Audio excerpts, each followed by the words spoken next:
नमस्ते बच्चों। आज हम लोग कक्षा 8 का चौथा पाठ बाल गोविंद भगत का दूसरा भाग पढ़ने जा रहे हैं। तो हम लोग पढ़ा था कि उनकी मुंह से, बाल गोविंद भगत के मुंह से शब्दों का तांता लगा था। उनकी उंगलियां खेजड़ी पर लगातार चल रही थी। गाते गाते इतने मस्त हो जाते कि इतने सुरूर में आते, उत्तेजित हो उठते कि मालूम होता अब खड़े हो जाएंगे।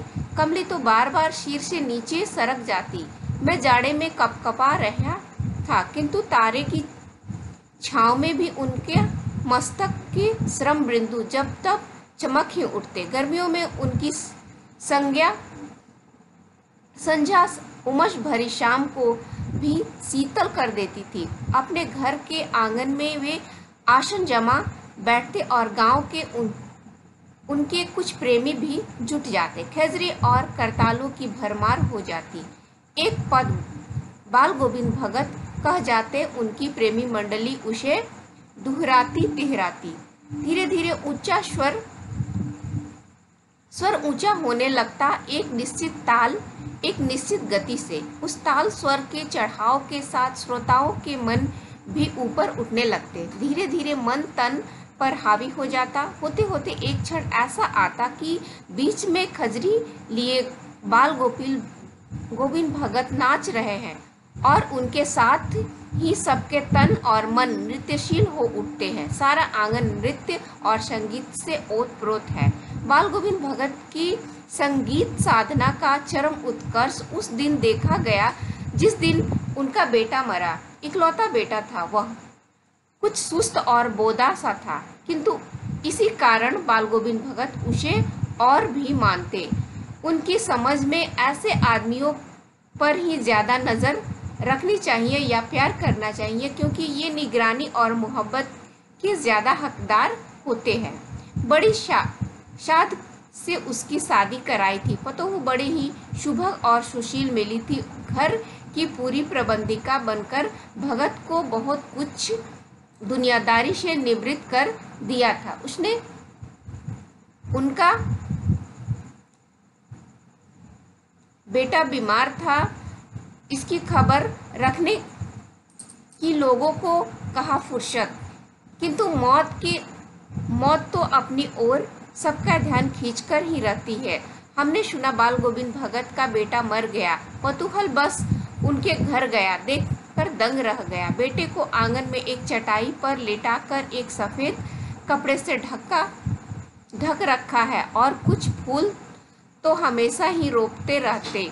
उन फूलों में से कुछ तोड़कर उस पर बिखरा रखे हैं। फूल और तुलसी दल भी सिरहाने एक चिराग जल रखा है और उसके सामने जमीन पर ही आसन जमाए गीत गाए चले जा रहे हैं। वही पुराना स्वर, वही पुरानी तल्लीनता। घर में पतोहू रो रही है, जिसे गांव की स्त्रियां चुप कराने की कोशिश कर रही हैं, किंतु बाल गोविंद भगत गाए जा रहे हैं। हाँ, गाते गाते कभी कभी पतोहू के नजदीक भी जाते और उसे रोने के बदले उत्सव मनाने को कहते। आत्मा परमात्मा के पास चली गई, गृहिणी अपने प्रेमी से जा मिली। भला इससे बढ़कर आनंद की कौन बात।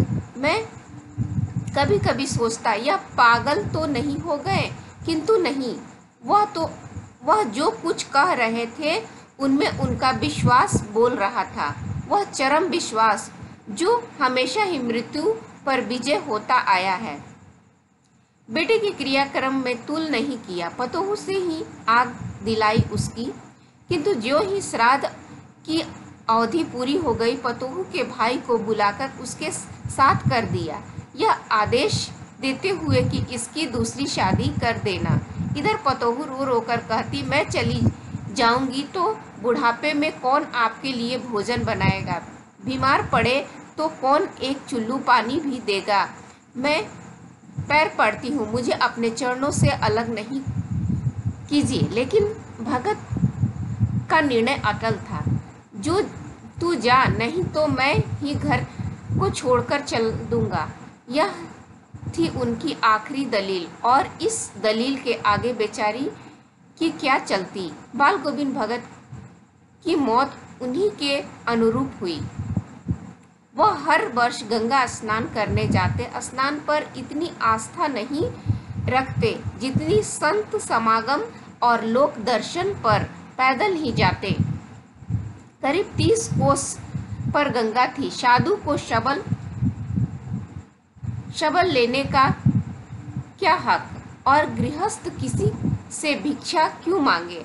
अतः घर से खाकर चलते तो फिर घर पर ही लौटकर खाते। रास्ते भर खजरी बजाते गाते जहाँ प्यास लगती पानी पी लेते। 4-5 दिन आने जाने में लगते, किंतु इस लंबे उपवास में भी वही मस्ती।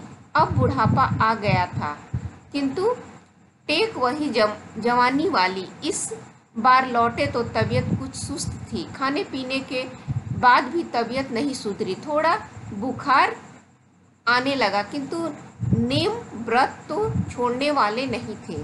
वही दोनों जून, गीत, संध्या, स्नान, संध्या, खेती बाड़ी देखना। दिन दिन छीजने लगे। लोगों ने नहाने धोने से मना किया, आराम करने को कहा, किंतु हंसकर टाल देते रहे।